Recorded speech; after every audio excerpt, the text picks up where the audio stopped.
हम उस्मान गाजी के बेटे सुल्तान अब्दुल हमीद हैं। कुद्स में यहूदियों के लिए जमीन चाहता हूँ मैं। कुद्स की जमीन का एक टुकड़ा भी नहीं दिया जाएगा।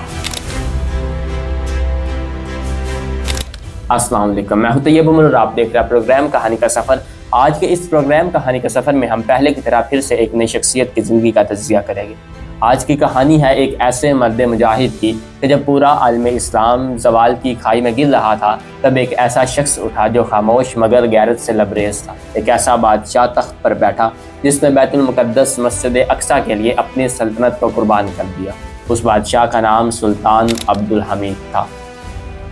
इब्तिदाई ज़िंदगी की बात करें तो 21 सितंबर 1842 को इस्तांबुल में पैदा हुए। सुल्तान अब्दुल मजीद के बेटे थे और बचपन से ही तालीम और तरबियत में नुमाया थे। इनकी परवरिश इस्लामी इक़्तिदाद, फ़ारसी, अरबी और उस्मानी तारीख़ के गहरे मुताले के साथ हुई। इसी के साथ मौसीकी, अदब और फ़न हुक्मरानी में ख़ासी दिलचस्पी रखते थे। 1876 में सुल्तान अब्दुल हमीद ने सल्तनत उस्मानिया की बागडोर संभाली। ये वो वक्त था जब सल्तनत उस्मानिया अंदरूनी बगावतों और मगरबी साजिशों के साथ साथ माली बहरान का शिकार थी। सुल्तान अब्दुल हमीद ने न सिर्फ खिलाफत को मजबूत किया बल्कि सियासी तौर पर भी उसे मजबूत करने की हर मुमकिन कोशिश की।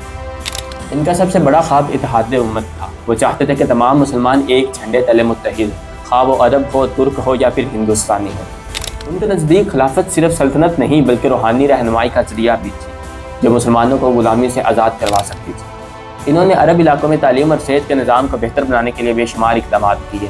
मक्का और मदीना की खूबसूरती के साथ साथ रेलवे जैसे निज़ाम को मुतारिफ़ करवाया। रेलवे निज़ाम की बात करें तो उस वक्त उस रेलवे को हजाज रेलवे के नाम से जाना जाता था, जो 1990 की दहाई में दमिश्क से शुरू होकर मक्का और मदीना तक पहुँचती थी, जिसका मकसद मक्का और मदीना तक पहुँचने वाले हाजियों को आरामदा सफ़र फराहम करना था, खिलाफत के तमाम इलाकों को आपस में जोड़ना था और बरतानिया और फ्रांस से असर रसूख को कम करना था। सियासी बगावतों की वजह से ये रेलवे निज़ाम ज़्यादा देर तक न चल सका। 1920 में तुर्कों का अरबों पर कंट्रोल ख़त्म हो चुका था और इसी के साथ ये रेलवे निज़ाम भी 1920 में मुकम्मल तौर पर तबाह हो चुका था, जिसके बाद ये कभी बहाल नहीं हुआ। इसी के साथ आगे बढ़े तो नबी अलैहिस्सलाम के रोज़ा मुबारक पर जो सब्ज़ रंग का गुंबद है, उस सब्ज़ रंग का आगाज़ भी सुल्तान अब्दुल हमीद के दौर में ही मुस्तकिल तौर पर शुरू हुआ था।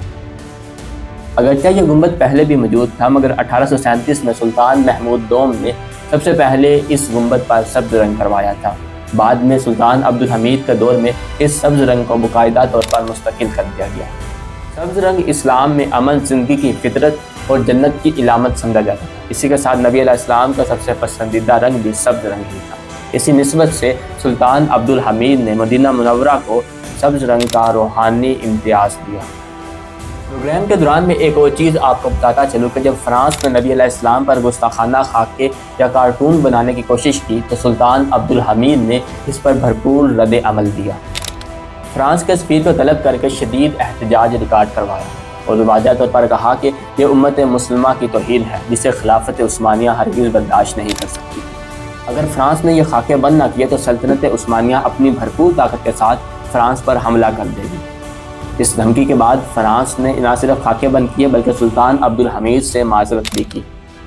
प्रोग्राम को आगे बढ़ाए तो जब सुन्नी रहनुमा थियोवर्ड हर्जल ने इनसे बैतुल मुक़द्दस में जगह खरीदने की इजाज़त मांगी ताकि यहूदी वहाँ पर अपनी रियासत कायम कर सके, तो सुल्तान अब्दुल हमीद ने दो टोक अल्फाज में कहा कि मैं अपनी लाश के टुकड़े करवा दूँगा मगर फ़लस्तीन का 1 इंच टुकड़ा ज़मीन का भी यहूदियों को नहीं दूँगा। इस पर यहूदियों ने माली पेशकश भी की, लेकिन सुल्तान अब्दुल हमीद ने इस पेशकश को ठुकरा दिया। हालांकि उस वक्त सल्तनत उस्मानिया सबसे ज़्यादा माली बहरान का शिकार थी।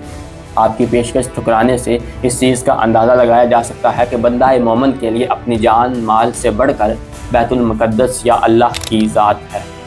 इस पेशकश को ठुकराने के बाद ही मगरबी साजिशें इनके ख़िलाफ़ तेज़ हुई। बरतानिया, फ्रांस और सिहूनी तारीख़ ने इनके ख़िलाफ़ प्रोपेगेंडे चलाए। अंदरूनी अनासर को ख़रीद कर इनको बदनाम करवाया गया। उस्मानी पार्लिमान में बगावत करवाई गई। ये एक ऐसा धोखा था जिसने सल्तनत को ज़वाल की तरफ धकेल दिया। ऐसा धकेला कि इसके बाद सल्तनत उस्मानिया का नाम तक ना बाकी रह सका। इसी पर शायद सुल्तान अब्दुल हमीद ने कहा था कि दुश्मन पर रहम और दोस्त की गद्दारी इंसान को मार देती है। दुश्मन पर रहम तो नहीं खाया, लेकिन अपनों की गद्दारी ने सल्तनत उस्मानिया का हमेशा के लिए नाम ख़त्म कर दिया और बिलाखिर सदियों से चले आने वाली सल्तनत उस्मानिया का वारिस 1909 को तख्त से हटा दिया गया और उन्हें यूनान भेज दिया गया। कुछ अर्सा के बाद दोबारा इस्तांबुल आए, लेकिन उस वक्त सल्तनत उस्मानिया मुकम्मल तौर पर टूट चुकी थी। 10 फरवरी 1918 को सुल्तान अब्दुल हमीद का इस्तांबुल में इंतकाल हो गया और कुछ अर्सा के बाद 1924 में अरब इलाके आज़ाद हो गए। शाम, फ़लस्तीन और इराक़ पर बरतानिया ने कब्ज़ा कर लिया और अनातोलिया या तुर्की पर ही सिर्फ तुर्कों का कंट्रोल रह सका। ये एक दास्तान थी दुख भरी सुल्तान अब्दुल हमीद की, जिसने उम्मत मुसलमान के लिए बेहद काम किए, मगर अपनों की गद्दारी की वजह से वो अपनी सल्तनत से भी हाथ धो बैठा। आज का साथ हमारा यही तक था। अपने होस्ट तैयब उमर को दे इजाज़त। फिर मुलाकात होगी एक नई शख्सियत के साथ प्रोग्राम कहानी का सफ़र में। तब तक के लिए खुदा हाफिज़।